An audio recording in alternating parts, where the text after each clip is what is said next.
The scorching sun blazed mercilessly over the training grounds of Kaya, Burkina Faso, 2023.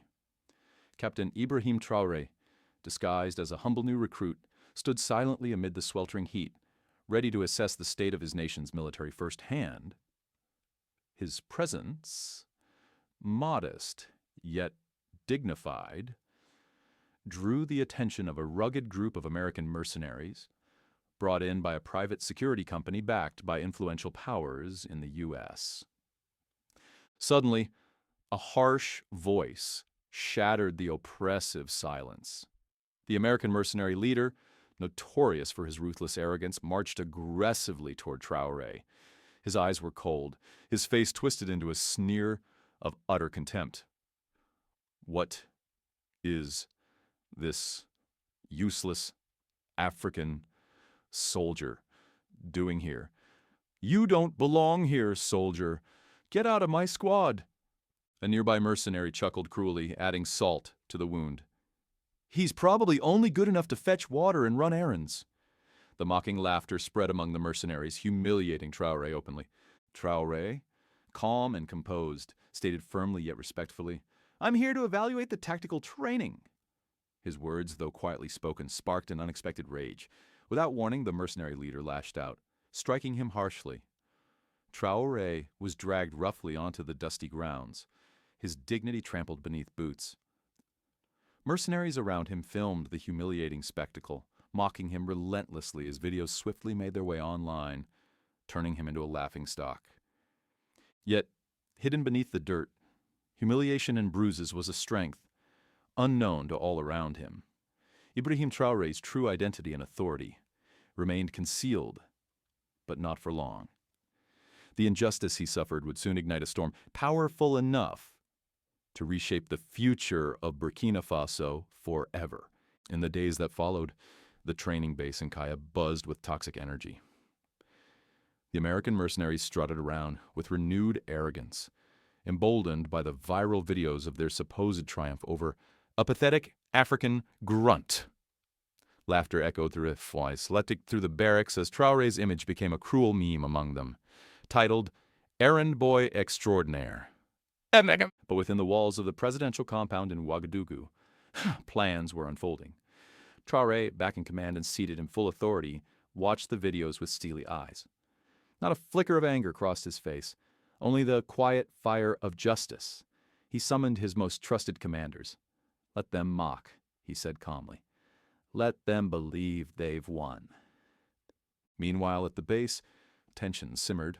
Local Burkinabe soldiers watched with clenched fists as the foreign mercenaries paraded around, issuing harsh commands and treating them like inferiors. Even officers began to question who was really in charge, and why this humiliation was allowed to continue. The mercenary leader, bloated with confidence, upped his cruelty. He berated Burkinabe soldiers during drills, sabotaged their exercises, and even canceled their access to vital training facilities. He referred to them as bush fighters, laughing at their outdated gear and tactics. Traoré returned quietly one morning, once again dressed in standard fatigues. As he walked across the base, whispers followed. A few local soldiers nodded respectfully. A few foreign contractors rolled their eyes. "Isn't that the clown from the video?" one of them scoffed. At a live fire demonstration, the mercenary leader took the stage, spouting empty bravado before showcasing American weaponry. When he spotted Traoré in the back, he smirked wickedly. "Didn't know we let mascots back in," he sneered, loud enough for the crowd to hear. But Traoré didn't respond. Not yet. He simply observed, calculated, waiting. That night, he met with local commanders in secret. Strategic movements were discussed, evidence was reviewed, permissions were finalized. The foreign presence had crossed a line, and justice was coming. Soon, the entire country would witness what happened when arrogance mocked sovereignty, and when dignity struck back with full force. At dawn, the base awoke to the sound of helicopters overhead and armored vehicles lining the perimeter. Burkinabe Special Forces, loyal to their commander-in-chief, moved with silent precision. The American mercenaries looked on in confusion, some reaching for weapons, until orders boomed through loudspeakers. "Stand down! This facility is under national control. Out from the command truck stepped Ibrahim Traoré, this time wearing his full presidential insignia. The stunned silence among the mercenaries was deafening, their arrogance shattered in an instant. Traoré spoke with measured authority, his voice amplified across the base. "You have dishonored this nation. You have mocked its soldiers. You have violated its sovereignty. That ends now." He gestured sharply, and the mercenary leader was immediately detained, his hands zip-tied behind his back.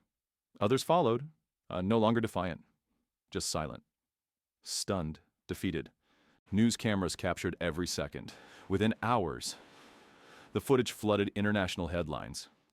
The United States government scrambled to distance itself from the security firm, but it was too late. Burkina Faso officially banned the company from operating anywhere in Africa. Their assets in the country were seized and converted into a national military academy, an institution dedicated to training a self-reliant, sovereign force. Online, the video of Traoré's confrontation soared past millions of views. Hashtags like "Commander of Justice" and "The African Dignity" now trended globally. Citizens poured into the streets, chanting his name, waving flags, and dancing in celebration. The mercenary company collapsed within months, burdened by lawsuits, investigations, and reputational ruin. But more importantly, a message had been sent to the world. African nations would no longer kneel. As the sun set that day over Kaya, it no longer beat down on humiliation, but pride, resilience, and the rise of a new era.